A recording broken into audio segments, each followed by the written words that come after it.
سورہ مائدہ میں فرمایا گیا ہے شیطان کا ہتھ کنڈا سب سے بڑا کیا ہے؟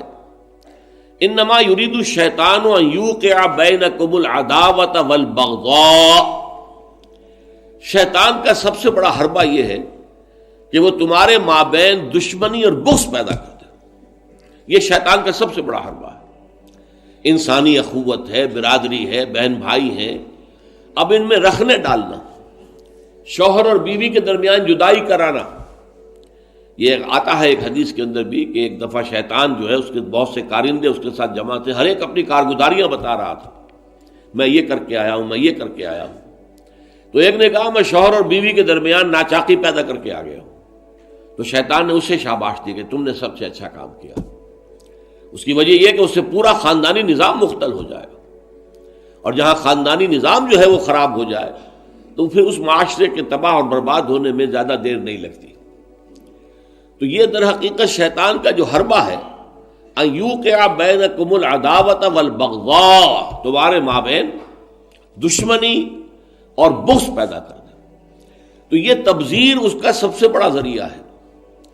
اب دیکھیے کہ ایک بہت سرمایہ دار بڑا شخص ہے اور اس کی بیٹی کی شادی ہو رہی ہے، تو جو کچھ ہو رہا ہے اس کو دیکھنے والے ہو سکتا ہے اس کا کوئی باورچی ہو غریب، کوئی شوفر ہو، ڈرائیور ہو اس کی کار کا، کوئی چوکیدار ہو اس کی کوٹھی کا، کوئی مالی ہو اس کی کوٹھی کا، اور ان لوگوں میں سے کسی کے ہاں ہو سکتا ہے کہ بیٹی جو ہے بوڑھی ہو رہی ہو اور اس کے ہاتھ پیلے نہیں ہو سکتے.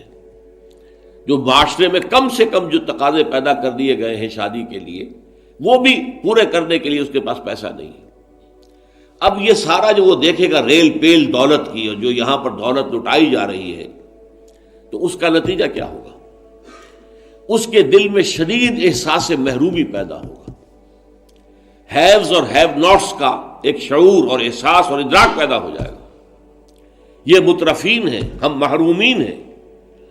اور معاشرے کے اندر جب یہ احساس پیدا ہو جائے تو پھر اس معاشرے کا تیا پانچا ہو جاتا ہے.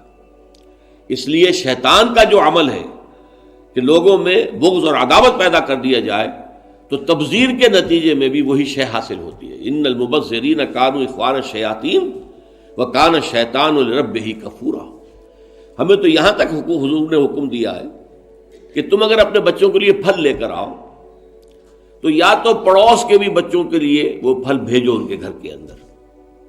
اور یہاں اگر تمہارے پاس اتنی ہی صرف مقدرت تھی کہ اپنے بچوں کے لیے کچھ لے آئے ہو، اس سے زیادہ کا امکان ہی نہیں تھا، تو یہ ضرور اہتمام کرو کہ ان کے چھلکے یا ان کی گٹھلیاں، آم آئے ہیں گھر میں تو آم کے چھلکے اور گٹھلیاں تم اپنے دروازے کے باہر نہ ڈالنا. تمہارے پڑوسی کے بچے دیکھیں گے کہ ان کے گھر میں آج آم آئے، انہوں نے آج آم کھائے اور ہمیں یہ میسر نہیں ہے. تو وہ احساس محرومی کا داغ ان کے اندر جو پیدا ہوگا وہ دلوں کو پھاڑ دینے والا ہے. یہ اور ہیں، ہم اور ہیں. من دیگرم تو دیگری، تم اور ہو ہم اور ہیں. ہم کوئی ایک امت کے لوگ نہیں ہیں. چاہے کتنے ہی واعظ آپ پلا دیں مسجد کے اندر کھڑے ہو کر انما المؤمنون اخوۃ، لیکن جب یہ شکل ان کے مشاہدے میں آتی ہے تو وہ کبھی ماننے کو تیار نہیں ہوتے کہ یہ گھر والا جو ہے یہ بھی میرا بھائی ہے.